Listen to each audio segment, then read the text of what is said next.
Check out this scaffolding here that they've built out of bamboo. No. While the footage of Mount Merapi is playing, I'll tell you about the process of getting to Kaliurang and our adventure at the mountain.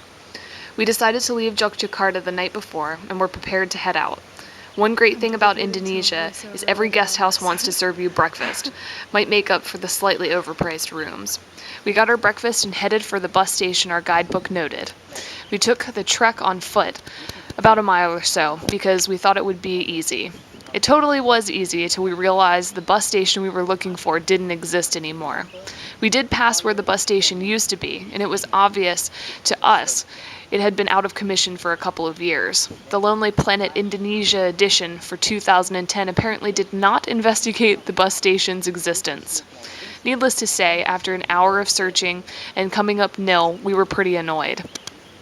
We figured things out and got on a local bus heading for the closest drop-off to Kaliurang and Mount Merapi. After getting there, I asked the bus station operator how to get to Kaliurang, and with a chuckle, she pointed around the corner.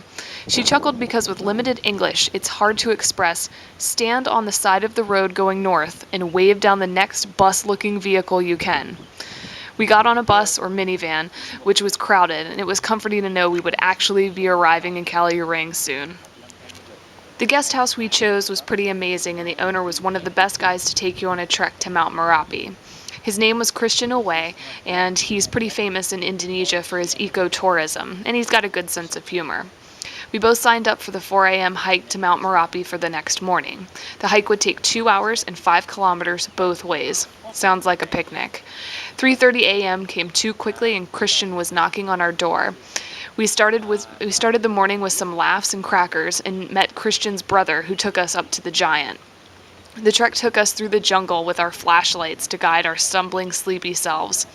The sun rose as we walked up the mountain, and the closer we got, the more epic Merapi looked. Sitting next to one of the most active volcanoes in the world at 6 a.m. puts the standards of your day pretty high.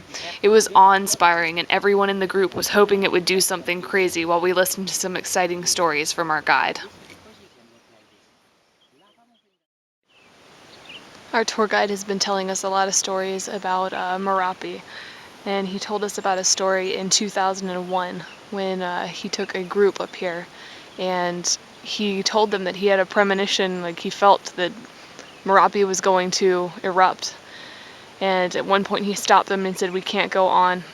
And they said they didn't believe him, and he said, "We can keep going, but if we cross the stick that he lays on the ground, that he's not responsible anymore. And if they go up there, they either die together or they leave and they live together."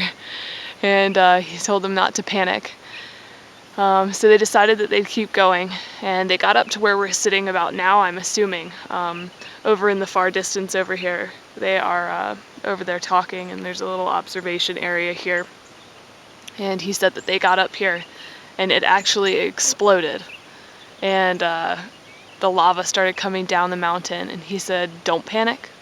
And they actually sat here for an hour as the lava flowed down. And I'm absolutely terrified of volcanoes. I know they're not going to hurt me, and in most places they've got warning systems and whatnot, but I'm actually a little jealous that those people got to see something that we get to hear a crazy story about now. So maybe it'll explode in a few seconds. Maybe.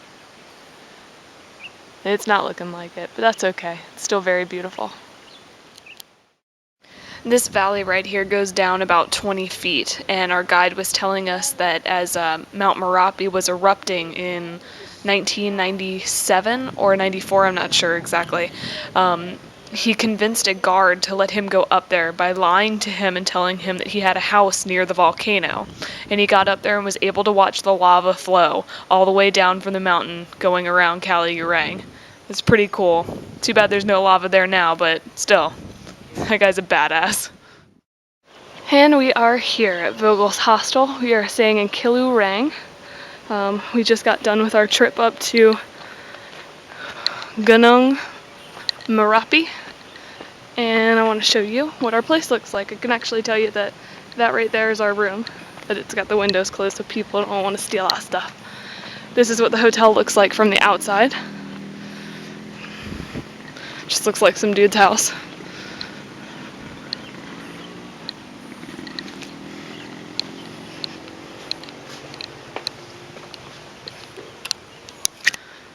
This is where they put all their tours together, and it's actually well laid out. Like, it is pretty awesome.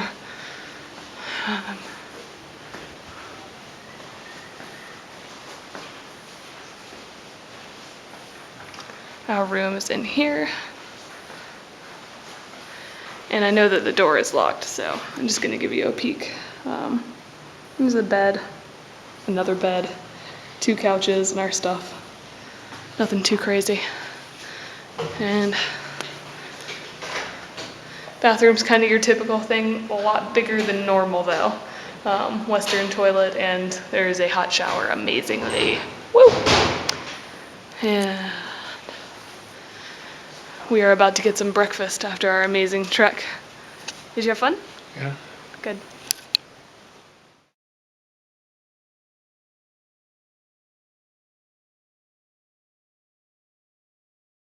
Sliced a hole in there. So this is a monkey orgy. Like, all these monkeys are like procreating, and they have bananas, and it's all really sexy. And then they've gone this far as to...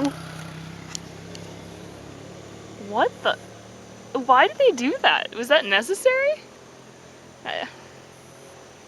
These monkeys are making me horny. It's just a little much, you know what I'm saying?